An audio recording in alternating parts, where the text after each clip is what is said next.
In this video tutorial, I'm going to show you how to redeem codes in the Nintendo Switch 2 eShop. So here we go. I have a code here for Mario Kart World. And what you're going to want to do on your console is go to the eShop.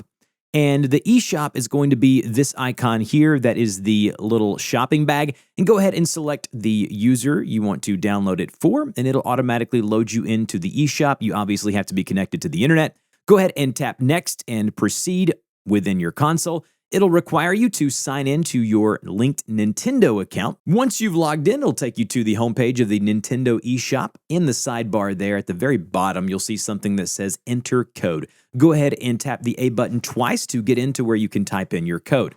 Go ahead and scratch off whatever the code is and type in the code. Go ahead and hit the plus button or the A button here to confirm, and you are good to go. Once you confirm, it tells you what game it is, tells you to redeem it. You tap the red button there or the A button on the redeem, and you'll see that it begins to install and put that game that you've just installed onto your home screen on your Nintendo Switch 2. If you have any questions, put those down below, and I'll see you guys in the next video.